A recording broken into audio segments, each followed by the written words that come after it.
Salut, c'est Blouson. Aujourd'hui c'est la vidéo que vous m'aviez demandé quand j'avais fait celle sur l'anatomie du dos. On va donc voir comment rattraper certains muscles du dos qui sont parfois en retard, puisque le dos c'est un enchevêtrement de muscles tellement complexe qu'il y a souvent des compétitions de recrutement musculaire entre chaque muscle. Et ces différences de recrutement musculaire au fil du temps, elles créent des retards. Je vais donc t'expliquer comment rattraper tes infraépineux, tes grands ronds et tes grands dorsaux.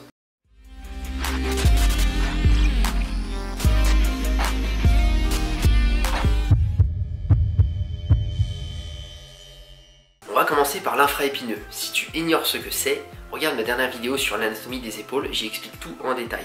Un infraépineux, ça ressemble à ça quand c'est développé. Si tu ne développes pas, tu auras un trou disgracieux à la place d'un relief à cet endroit-là. Pour savoir si tu as un retard, tu peux demander à un coach de ta salle de regarder ou te faire prendre en photo et regarder par toi-même. Sachant bien sûr que si tu es tout juste débutant, tu ne verras rien. Et c'est normal, hein, ça se voit que quand le dos est déjà un peu développé. Mais cette vidéo est quand même importante si tu es débutant pour que justement tu y fasses attention dès le début de ta pratique et que tu évites de passer par ces phases pénibles où tu dois rattraper tes muscles.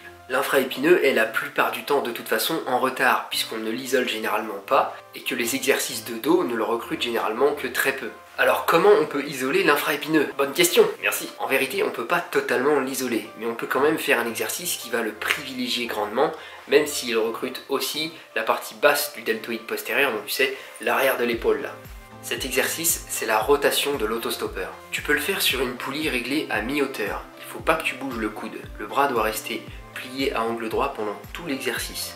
Il faut que tu gonfles la cage thoracique et que tu fasses un mouvement de rotation externe du bras, tout simplement. Si tu as une poignée légère dans ta salle, du genre en plastique, c'est mieux d'utiliser celle-là parce qu'une poignée lourde en métal, ça va mettre une tension sur le biceps et il faut que tu puisses pleinement te concentrer sur la sensation de l'infraépineux uniquement. Tu peux tenter cet exercice en prise supination ou en prise pronation, en enlevant la poignée cette fois et en prenant directement le bout du câble dans ta main. Mais là c'est à toi de tester, c'est à toi de voir ce qui te procure la meilleure sensation. Moi personnellement c'est à la prise neutre, donc à la poignée, mais n'hésite pas à tester aussi pronation et supination. L'exercice est aussi faisable aux haltères, en étant couché sur le côté sur un banc, mais là la structure de la résistance qu'offre l'haltère, elle est en adéquation avec la force de l'infraépineux. Alors là tu es du père, là il y a des mots compliqués, je sens que tu es perdu. Donc cette phrase alambiquée, elle est là juste pour te dire que l'exercice, il est le plus dur lorsque l'infraépineux est le plus faible, et inversement. Donc c'est à éviter, si tu as la possibilité de le faire à la poulie, ce sera toujours mieux. Chose importante, il faut éviter de faire des rotations de l'autostoppeur aux haltères debout. Moi je vois ça parfois en salle et c'est vrai que c'est assez stupide vu que ça fait un poids qui tire vers le bas alors que la résistance elle doit venir latéralement, donc de côté, pour recruter efficacement l'infraépineux. Pour cet exercice, tu vas donc faire 3 à 5 séries, donc là c'est selon ton niveau, 2 à 3 fois par semaine. C'est en série longue parce que le but est de ressentir la brûlure musculaire, absolument pas de faire une performance, là on s'en fout, ok? Et donc tu peux placer cet exercice en début ou en fin d'entraînement, comme tu préfères. Ensuite, on passe au grand rond. Là encore, si tu ignores ce que c'est qu'un grand rond, regarde ma vidéo sur l'anatomie du dos. Un grand rond développé, ça ressemble à ça. Donc encore une fois, si tu as le grand rond en retard, tu auras un trou disgracieux à cet endroit-là. Pour le voir, fais appel à l'avis d'un coach ou prends-toi en photo, ça reste le mieux. Il faut savoir que le grand rond et le grand dorsal, donc le muscle qui est là sous le bras, qui est en dessous du grand rond, leurs insertions, elles sont collées, elles sont très proches. On comprend donc facilement qu'ils peuvent être en compétition. Ils devraient travailler de concert, mais souvent l'un prend le dessus sur l'autre. Et généralement, on s'intéresse à ces questions au bout de quelques mois, voire années d'entraînement. Mais malheureusement, le mal est déjà fait. Les années d'entraînement sans faire attention ont creusé l'écart, en continuant toujours plus d'hypertrophier le muscle dominant et en délaissant toujours plus le muscle défaillant. Si c'est ton cas, comment faire? Alors pour attraper le grand rond, on va chercher à l'isoler, à le dissocier du grand dorsal, et c'est pas évident. On va se servir d'une poulie réglée à mi-hauteur. Il faut que tu fasses une rotation interne du bras plié, en fixant le coude dans sa position et en ramenant la main vers le grand dorsal. Et tu peux même passer la main légèrement derrière ton dos. Cet exercice, il n'est pas facile à exécuter et je l'ai fait quelques fois sans sentir mon grand rond travailler avant d'y parvenir finalement. J'ai trouvé qu'en poussant légèrement l'épaule vers l'avant en fin de mouvement, ça aidait beaucoup à contracter le grand rond. Tu vas faire 3 à 5 séries de 20 répétitions. Là encore, tu recherches la brûlure, non pas la performance incroyable. Tu peux faire cet exercice plusieurs fois par semaine, là c'est assez libre. Vu que l'exercice n'est pas traumatisant du tout, tu peux même le faire autant de fois que tu veux, même tous les jours, si tu vois que tu y réagis bien. Si tu vois que c'est trop, tu sens que t'as mal, t'as des courbatures et tout, prends quelques jours de repos. Mais si tu vois que ça s'enchaîne bien, ce sera que plus efficace de le faire davantage. Cet exercice, tu peux le faire en début ou en fin d'entraînement, ou alors en pré ou post-fatigue. La pré-fatigue, ça peut être vraiment super, parce que tu vas réveiller la sensation en créant la brûlure musculaire du grand rond, et ensuite tu enchaînes sans temps de repos ton exercice de base, donc comme le tirage vertical par exemple, ou les tractions, et là tu vas chercher à continuer à ressentir cette brûlure musculaire du grand rond pendant l'exercice de base. De cette façon, tu apprends à ton corps à recruter le grand rond pendant les exercices de base. Ce faisant, tu vas altérer ce qu'on appelle la structure du recrutement moteur de tes muscles, et c'est exactement ce qui va te permettre de combler ton retard au grand rond. C'est un apprentissage, donc ça prend du temps, mais ça va payer. Le but de cet exercice, c'est un peu chelou, c'est de réveiller ton grand rond qui ne savait même pas qu'il existait. Mais rapidement, tu pourras te détacher de cet exercice quand les grands ronds seront de nouveau recrutés sur les exercices de dos. Une fois que tes grands ronds sont recrutés lors des exercices de base, là c'est mission accomplie, tu n'as plus besoin de l'isoler. C'est que la structure du recrutement musculaire est redevenue cohérente et que ton corps utilise équitablement et intelligemment chaque muscle. Et là, tu peux reprendre un entraînement plus classique. J'ajoute quand même que cet exercice, il n'est pas évident. Et même après de nombreuses tentatives, parfois les sensations sont pas trop au rendez-vous. Il faut persister, parce que malheureusement, il n'y a pas beaucoup de solutions pour un grand rond en retard. Si cet exercice ne te convient vraiment pas, là je te suggère simplement d'essayer de changer la forme de l'exécution des exercices de dos que tu faisais jusqu'à présent, en tentant de comprendre pourquoi ce sont tes grands dorsaux qui prennent plutôt que tes grands ronds, et en adaptant ta position selon ton ressenti.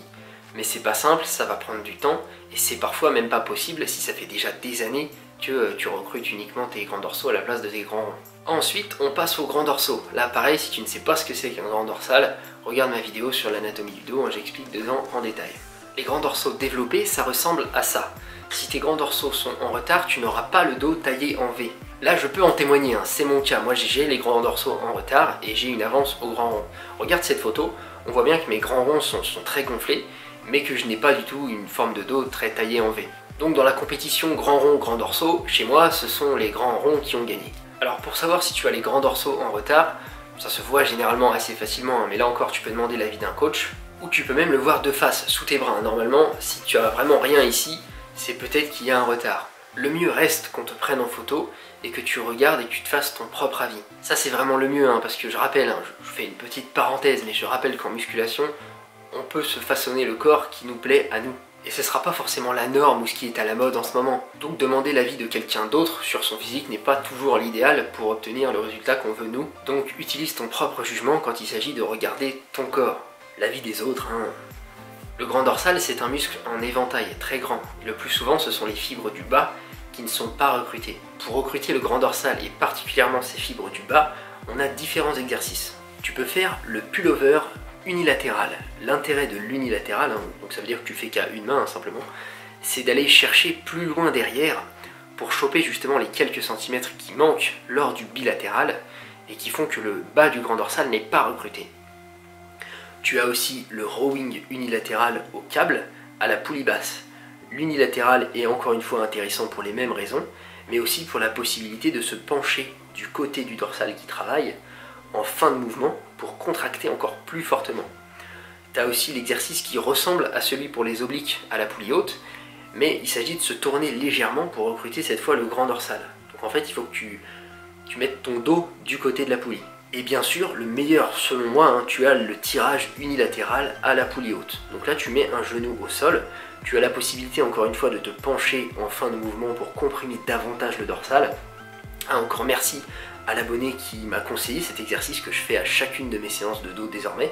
Franchement, celui-là est le top, je trouve, mais il est possible que si ton grand rond est tellement en avance, ce soit encore lui qui taffe à la place de ton grand dorsal. Dans ce cas, je te conseille les premiers exos que je t'ai montrés plutôt que celui-là. Voilà pour le rattrapage des muscles du dos. Bien sûr, il y a d'autres muscles comme les rhomboïdes ou les trapèzes, mais ils sont rarement en retard.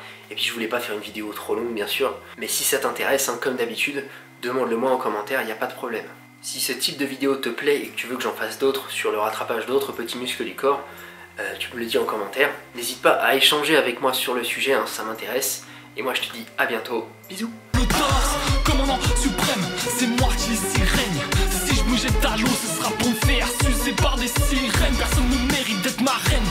guerre contre moi-même. Sur la vélo, pas de McLaren. Mon cœur fait circuler ma haine. Contact radioactif sans les gants. Essaie de me mordre la bite sans les dents. On repêche ta cacasse dans les temps.